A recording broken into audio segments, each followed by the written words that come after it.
Yes, so good morning, everybody. It's a pleasure to be here with you. The presentation is up. My name is Olivier Bouclier, but I'd like to thank, of course, Alain, Anna, the whole team. Do we have any people from the School of Business yet? No, they haven't arrived? Okay, not yet, but I know Dr. Spiegelman is up to at 12:30. I'd like, of course, to thank Lily. She's been our instructional designer for a year, and Dave is taking over. So I'd like also to recognize them, because without Alan, without Anna, and without Lily, and now Dave taking over, none of what I'm going to talk about today would have been possible. So I'd like to recognize them. Thank you again.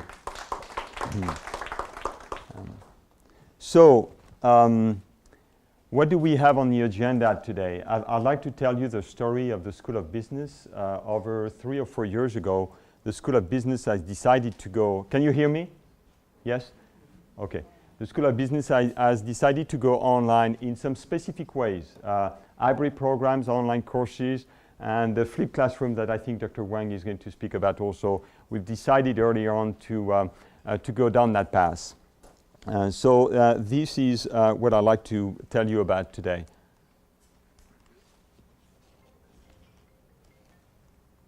That cannot be mine. I put it on. Alan, I cannot believe you. Okay, on the agenda today, of course, I'll share with you at the end the lesson learned. You know, at the end of the day, what did we learn? And I'm happy to be here today to share some of those with you. The what, of course. I think if I go here, you cannot see the screen, right? So I better stay here. Okay. What did we actually do? What have we been developing the last 12 years? The last 12 months. The how did we do it? But I'll start with the why. As Alan said, you know, faculty members and altogether human nature, we'd like to know, but why did we decide to do that in the first place? So that's how I'm going to start the presentation today. Well, first, it was a strategic choice. It has been in the making for quite some years, I believe 3, 4 years, probably more, at both university level and school level. And at some stage we said, well, it's probably a good time for us to move forward. But what have been the factors at play here? Why did we decide to do so? The first one is, obviously, you know about that, disruptive technology. In our world, in the School of Business, for us, it is still big time a game changer. It has changed many things, many ways, many things, the way we do business in many different ways. So that has been a big change. The other one is something like this.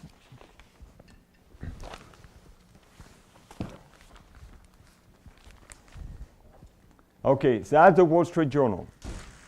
And the Wall Street Journals, back in February, came up with a new supplement. Actually, it's not a new supplement. They changed their supplement. It used to be the Marketplace.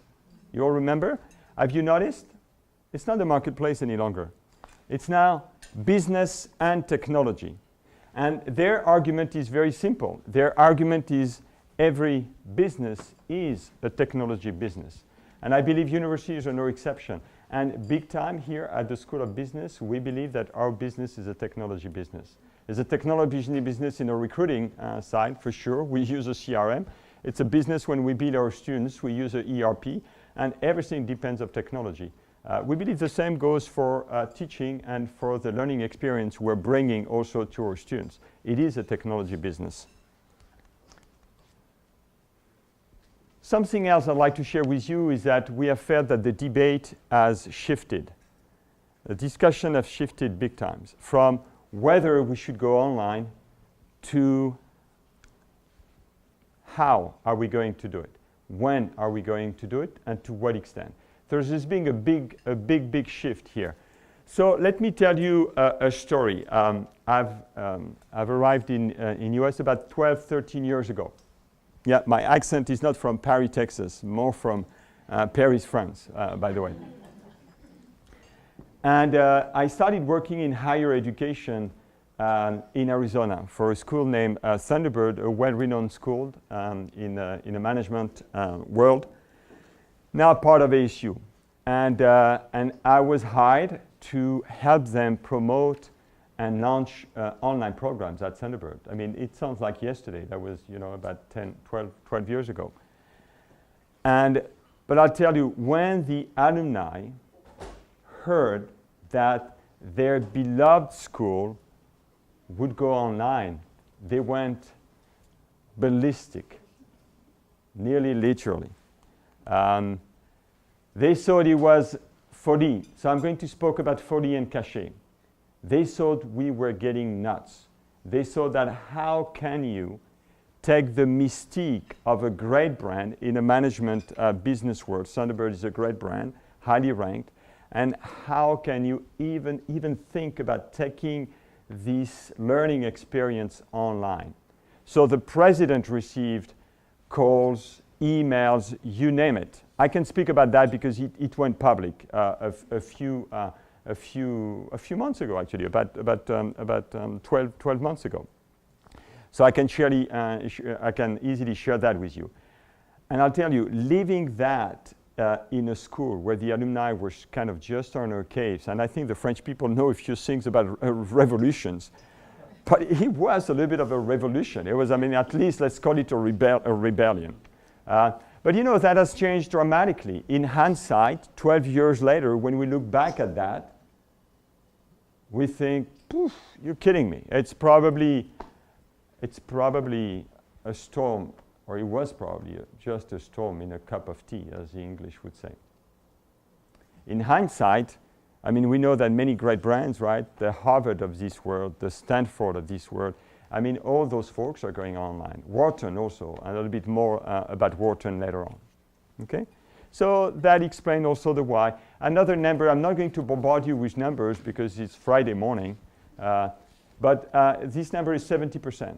According to a very recent Boston Scientific Group research, 2014, so that research is last year, very recent.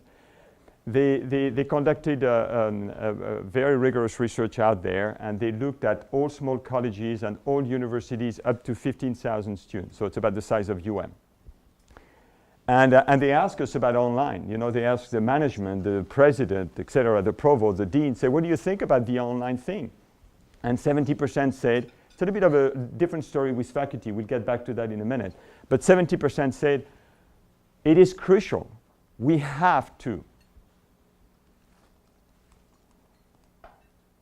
The other big factors behind disruptive technology is uncertain customer demand. Big time. At least I'm speaking here for the School of Business. It's a very competitive market. Our MBA is our bread and butter, and we better get that straight, because with our MBA we finance quite a few things. With our MBA full-time, and even more so with our part-time MBA. We're becoming more and more non-demand society, right? I think it's fair enough to say that.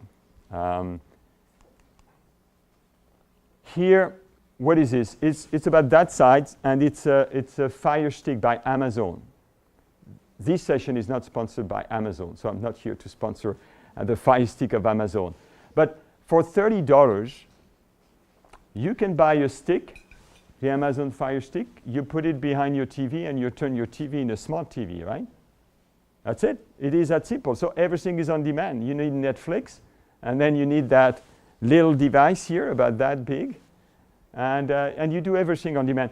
But I'll tell you, our audience at the School of Business, maybe the same with your audience in your schools, is no different. They expect more and more of that on demand, even for their learning needs. So, we probably had to do something. 2 years ago, do you remember this Time magazine front cover? At some stage, I think some of the deans in the business school across the country and in Europe, it put them on their feet, and it kept them awake at night. And they went us with big front cover, college is dead, long live college. And behind that was, of course, technology is changing everything, behaviors are changing everything, and the school, the business school at least I can speak about, are still in their ivory tower doing the same things they've been done since, Plato, Socrates. Maybe it's time to change a little bit here. So I like to change that college is dead, long live college, to something more like maybe MBA is dead, long live MBA. And just saying that, I've got goosebumps. Because again, it's our cash cow, big time.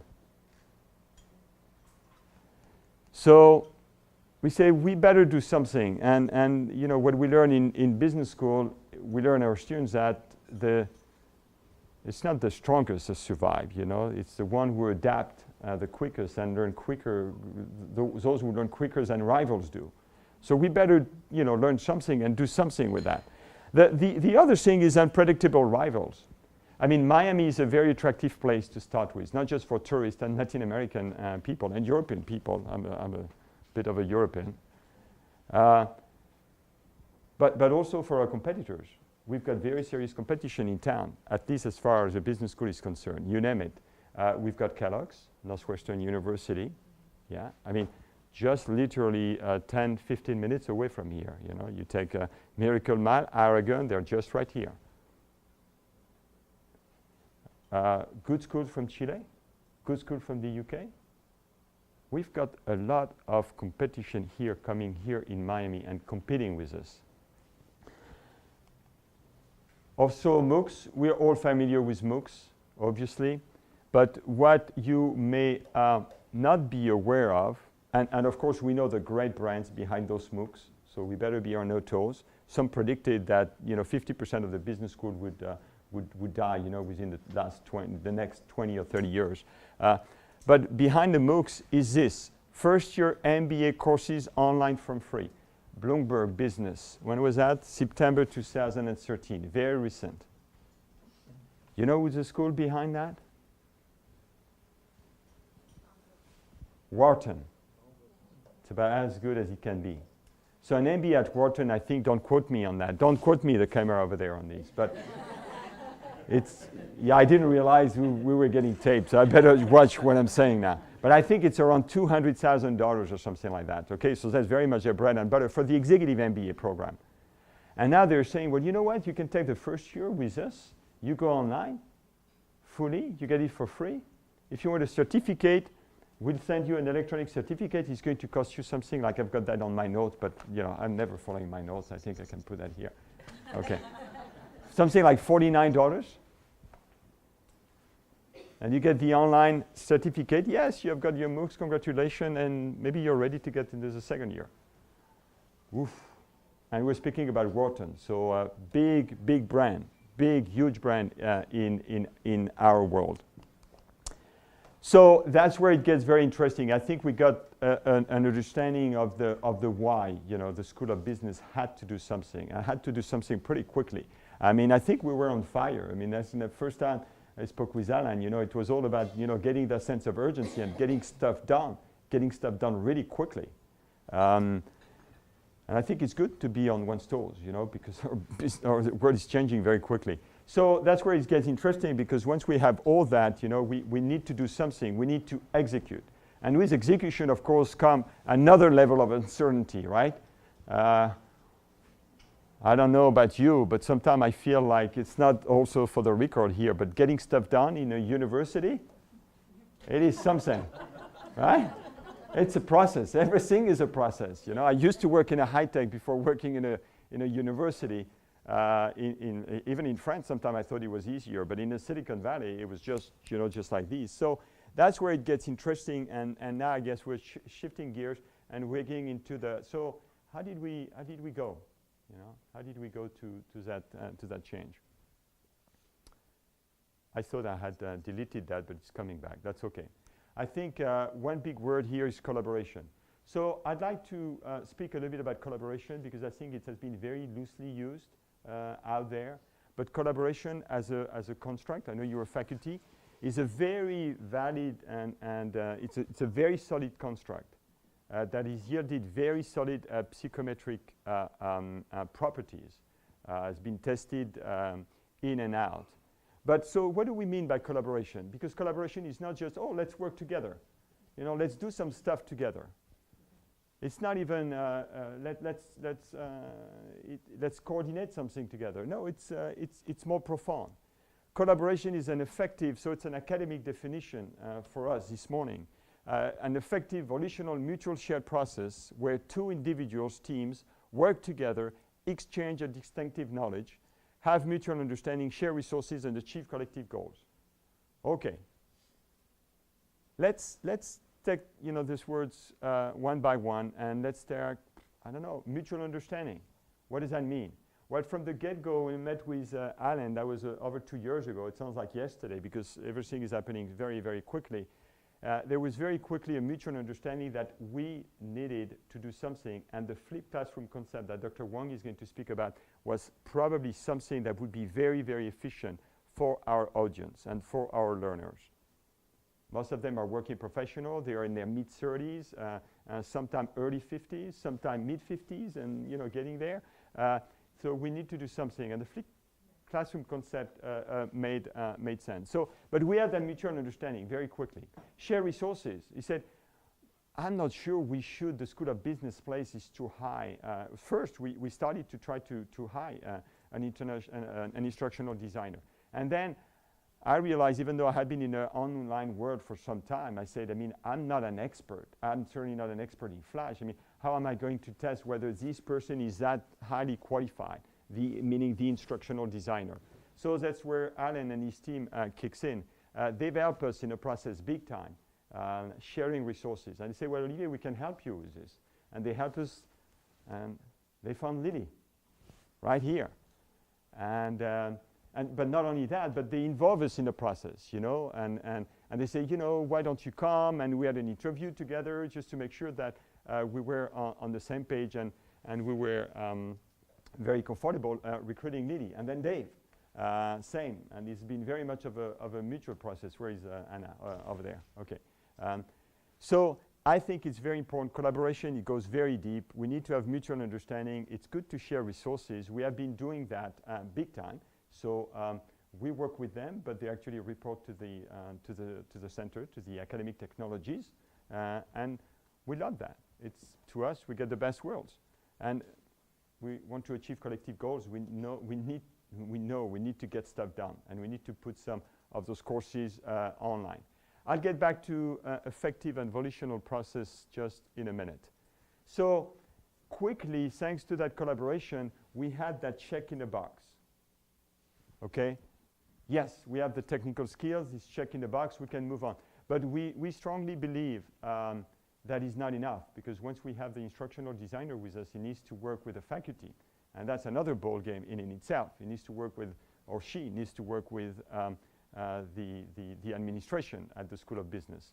So another critical factor is emotional attachment, and it's what I call effective commitment as opposed to normative commitment. What is this? Well, we believe that it is important we have fun in the process, and that person is going to do something, we're going to do something together, not because we have to, but because we want to. We think it's fun. And so to us, at the end, it's very much about having the right persona, the right attitude, the right mindset, and the right behavior. And that's what we found. Okay. Now we need to speak about faculty, of course, because at the end they have the knowledge, you have the knowledge. The instructional designer are here not to tell you what to do. And that's also, I think, what has been working very well with Lily, and I'm sure we're going to find the same thing with Dave now at the School of Business. They are here first to listen to you. And they are here not to tell you, but they're here to suggest and to give ideas to you. And that's, I think, also how it worked so well for us and so quickly. How we've been able to achieve so many things.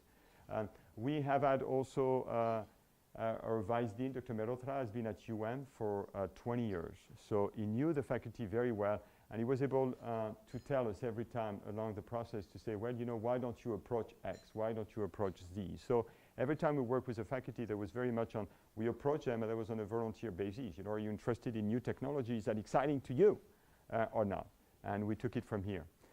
Also, our academic director is Dr. Nanda. He's not here today, but Dr. Nanda from right off the bat, as we say in the US, right? I learned that expression recently. So right off the bat, he got really very excited about, again, the flipped classroom concept. He's very progressive. Oh, thank you. I've got 4 minutes left? That's wrong. +5 for questions. Oh, +5 for question. Okay. Then we're safe. Okay. But he got really excited with the flip. He's coming from Duke. So Duke, as you know, in his teaching in business, is quite progressive. And he said, yeah, Olivier, yeah, it makes sense. You know, we need to have the business fundamentals online. They need to learn before coming into the classroom. And they're in the classroom. Then we start really having fun because we start in the discussion stuff. And business for working professional, it's about, you know, wrangling with actual management and business issues. It's also a process. I will go very quickly on that then because it's a little bit of a change management, obviously, for us. So we first defined goals pretty precisely about what we wanted to do. And we celebrate the first win was accounting. Yes, still remember the accounting course going online with Manny Sicret. He's not here today. Motivate, I mean, intrinsic and extrinsic motivation was part of it, big time. You know, motivate faculty, motivate the staff to do that. We measure and monitor, even though those business fundamentals were part of the residency and the face-to-face. We, in terms of assessment, we kind of split the two so that we could clearly measure what has been the. Can you still hear me? Yes? Okay, it sounds like I'm losing something here. Okay, we could still measure the evaluation of the online courses specifically. And of course, learn and improve, and you keep, you know, sharpening the saw, sharpening the saw, sharpening the saw. And before we know it, we're going to get into the second cycle. Okay, what did we do? We launched 2 hybrid programs. One is the Miami Executive MBA for the Americas. It's very hybrid. It's a very flipped classroom to as much flipped as we could get here. You'll have to explain that, Dr. Wang. You know, I'm coining a term, as much flip as you can get. Okay. It was a Miami Executive MBA for the Americas. And then the Miami Executive MBA for artists and athletes. This one is for current and retired NFL players and other players. And this one also is an hybrid program. We've put a lot of business fundamentals online. And by the end of the year, if everything goes according to plan, we'll have about 30 academic credits online. In about a year, that would be 2 years-ish. And that's the various disciplines we put online, again, in an asynchronous and synchronous manner. I think there's more to come on these later. Lesson learned. I've got a few minutes left, right? Okay, first, we know that every time we teach face-to-face, we know, you know, start with the audience. Well, you know what? This is even more important when we teach online. I've learned that again and again. I thought I had learned it 10 years ago. I'm relearning it today. If we don't keep that audience in mind when we develop online content, it's not going to be as effective as we would like. It's very important to balance, monitor, and adapt, and avoid overloading. I stole those words from Dave the other day. We tend as faculty to be in love with our discipline, right? And we want to cram as much as we can into that because we're so much in love with our discipline. Well, it's good, but you know, we need some time to step back and to say, okay, what is our audience? So sometimes more is sometimes less, and less is sometimes better. That's what we've learned. So in a finance course, for instance, we had, you wanted theories, net present values, you know, you got the whole 9 yards. And we lost quite a few of our students. We were trying to do too much. At the end of the day, an MBA for working professional, those guys are already in their mid-30s and early 50s. We're not going to make them specialists in accounting or specialists in finance. That's not what an MBA is all about. So we need to keep the big picture in mind. But if we make it very relevant by having case studies, and that's what we're developing now, case studies even for finance, then all in a sudden, even online, it makes a lot of sense for them and it becomes much more relevant, right? And it has to be more a pleasure than a business. So we're back to my collaboration. You know, I don't mean to sound too cheesy today, but I guess I cannot help. I think we've developed an esprit de corps. And I think esprit de corps goes a long way when we work on tight deadline, as we have been working, and we're still going to work on that. And as we need to work very much as a team. I mean, it's not a one-man show. There's many people involved. Again, yesterday we had a meeting and there was many people involved because that's what we need. It's more and more we have to work this way. And at the end of the day, we don't bet on strategy, I think. We bet on people. So it's all about people. Hopefully I was not too French, too long-winded today. It's been a pleasure. I'll take any questions now. Thank you very much.